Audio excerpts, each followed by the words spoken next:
Hoje eu quero compartilhar com você uma área que eu trabalho muito com os meus pacientes e você pode trabalhar também em casa, na escola, na terapia, que são as funções executivas. E eu vou dar dicas e exemplos de como desenvolver essas habilidades. Uma teoria sobre as funções executivas com a qual eu trabalho e tem sido mais utilizada descreve 3 principais funções que são controle inibitório, memória de trabalho e flexibilidade cognitiva. E a gente precisa dessas funções para aquele comportamento que não é automático, ou seja, sempre que for uma situação nova e uma tarefa nova. E a gente sabe que o novo pode ser bem desafiador para o autista, porque foge daquilo que é previsível, daquilo que é seguro e que eles já vivenciaram. Então vai ser preciso planejar, organizar e executar uma ação. Então, de forma simples, essas são as funções executivas. E essas funções têm um importante papel na aprendizagem. E mesmo não sendo um critério diagnóstico, para se fechar um diagnóstico de autismo, não precisa necessariamente ter dificuldade de aprendizagem na escola, por exemplo. Mas é uma dificuldade muito recorrente, muito presente nos pacientes que eu atendo. E no autismo até de forma geral. Então, por vários fatores aí que estão todos interligados, isso acontece. E um deles é o comprometimento das funções executivas. O impacto de se desenvolver essas funções não é apenas em curto ou médio prazo, mas a longo prazo na aprendizagem, no comportamento, na funcionalidade do dia a dia e até na saúde mental dessa pessoa. Então, olha só a importância de se desenvolver essa área. E é por isso que trabalhar as funções executivas desde cedo é muito importante para o desenvolvimento global da pessoa. Quando criança, a gente já começa a desenvolver as funções executivas. A gente consolida muito bem algumas habilidades durante a adolescência e lá na vida adulta ainda a gente vai estar desenvolvendo outras dessas habilidades executivas. Então, com 1 aninho de idade, o bebê já começa a desenvolver a inibição de comportamentos. E aí depois dessa idade vai desenvolvendo aí a memória de trabalho e aí progressivamente por volta mais ou menos dos 4 anos vai desenvolvendo habilidades mais de focar atenção, de lembrar de um evento, de não se distrair, de adequar o seu comportamento aí às regras, controlar suas emoções. E aí mais tarde, a partir também mais ou menos dos 5 anos, vai começar a desenvolver de forma mais significativa a flexibilização. E da interação entre essas 3 principais habilidades surgem outras habilidades mais complexas, como o planejamento, a tomada de decisão, a resolução de problemas, que eu vou explicar mais para frente e que são fundamentais também para uma boa adaptação aí de várias atividades do dia a dia. Tem um estudo muito bom que os autores eles avaliaram 1.000 crianças e acompanharam por 30 anos. E o que eles concluíram?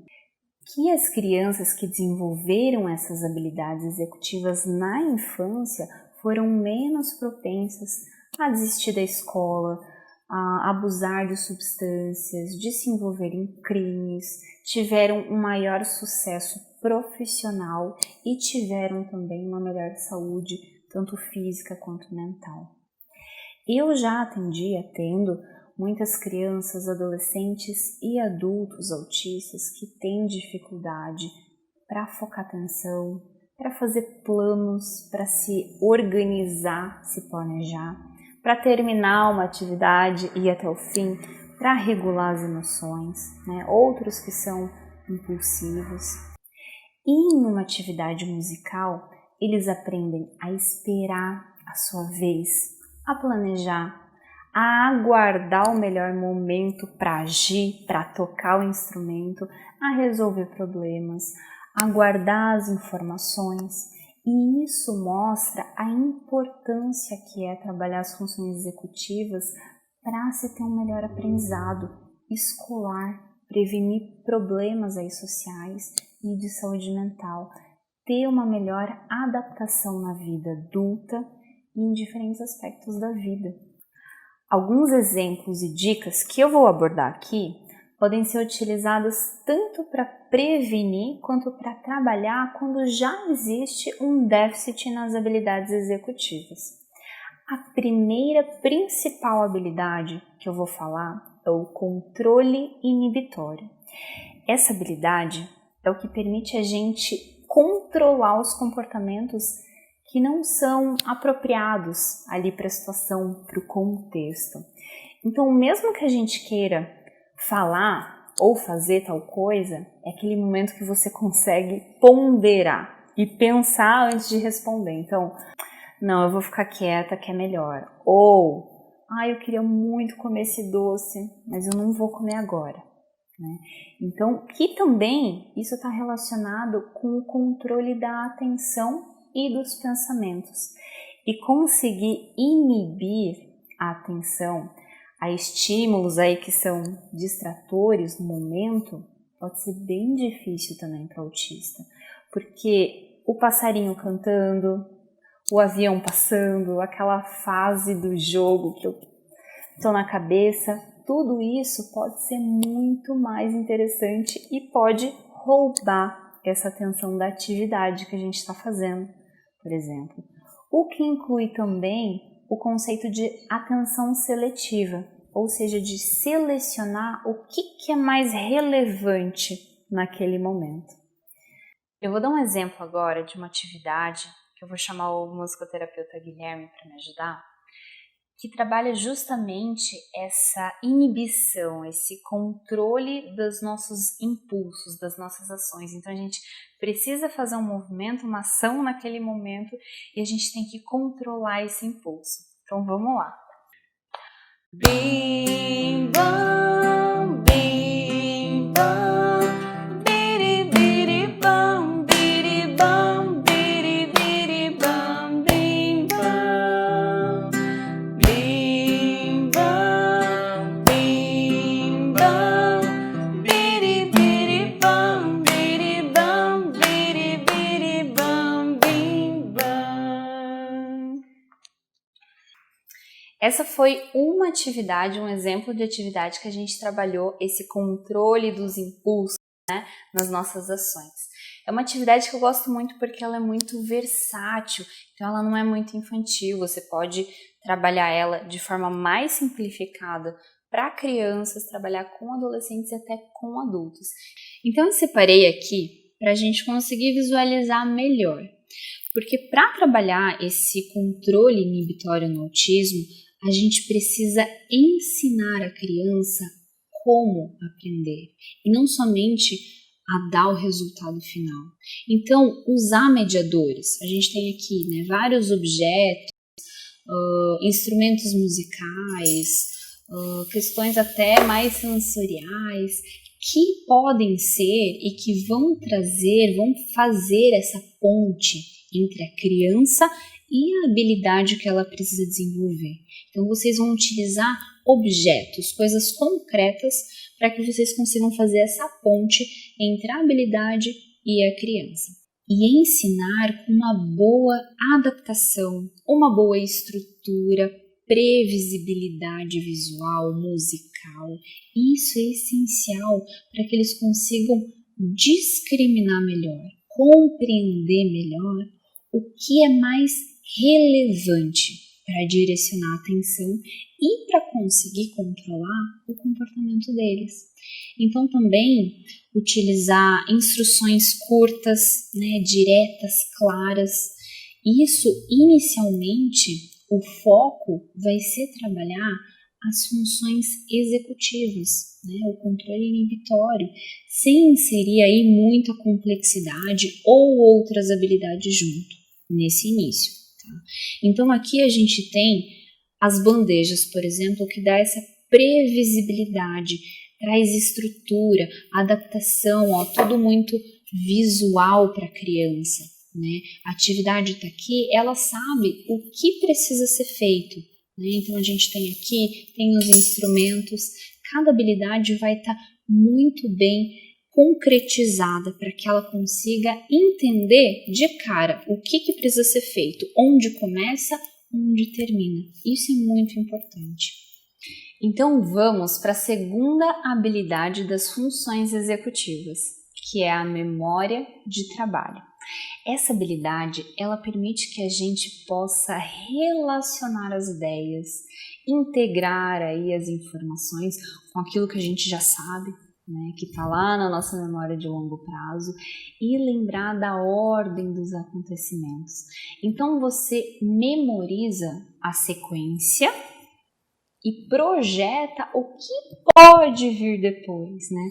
Que é fundamental, por exemplo, para organizar e planejar comportamentos que são mais complexos. Então eu vou trazer um exemplo de uma história sonora que eu faço e que pode ser iniciado com objetos. Por exemplo, você tem um relógio em casa, você tem um telefone, qualquer objeto que tem em casa, e depois pode passar para instrumentos musicais, por exemplo.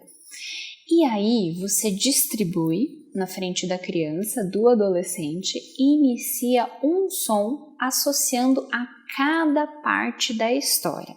Então, por exemplo, hoje eu acordei.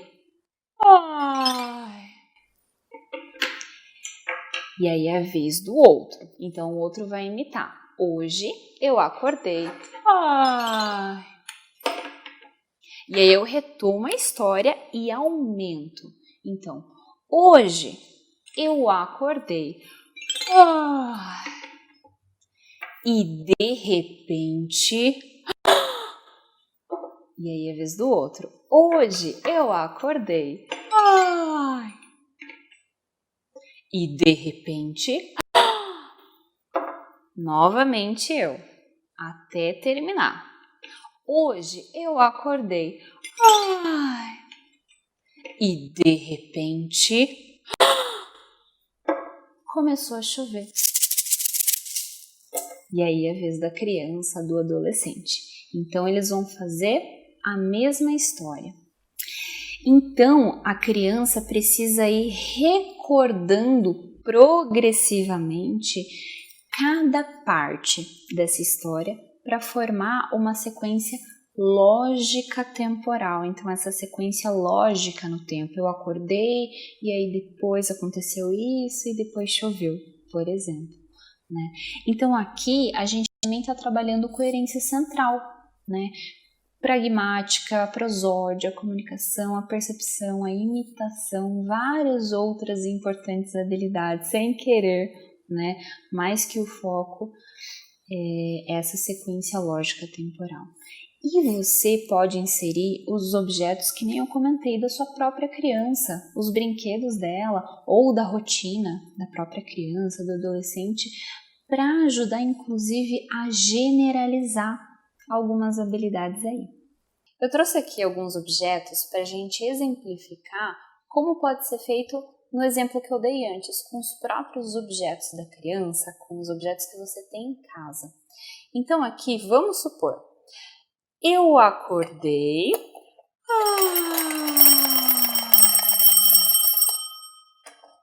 E aí é a vez da criança. E a criança vai repetir.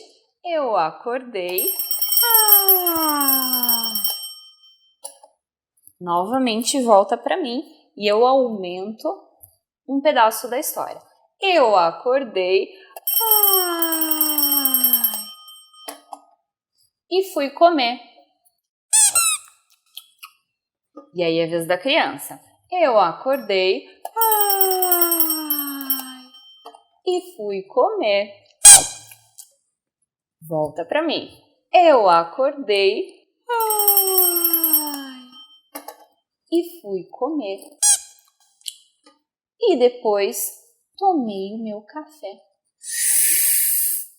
Ó, sempre associando um som, né? Ó, a xícara não tem um som, então eu faço. E aí a criança repete até o final. Então a gente está conseguindo fazer com que ela associe, faça início, meio e fim dessa história, dessa sequência lógica temporal, que é um pouquinho mais fácil do que com os instrumentos que eu mostrei anteriormente, porque os instrumentos são mais abstratos. Aqui não. Eu acordei, é o relógio mesmo. Eu comi, é a comida mesmo. Eu tomei o café, é o café mesmo. Então isso facilita para a compreensão da criança. Tá joia? E por fim, a terceira habilidade das funções executivas, que é a flexibilidade cognitiva, que permite que a gente se adapte às diferentes demandas, identifique os erros, busque soluções, permite a gente também adequar o nosso comportamento com as regras daquele determinado contexto ali.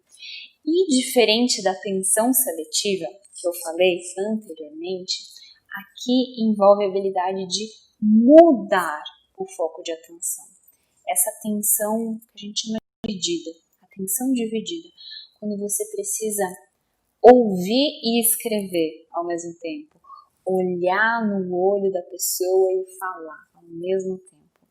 Então essa flexibilidade faz com que a pessoa com autismo consiga olhar por uma perspectiva diferente, consiga criar alternativas ou solucionar um problema, por exemplo. Um dia, durante uma proposta na terapia, vou trazer esse exemplo para vocês.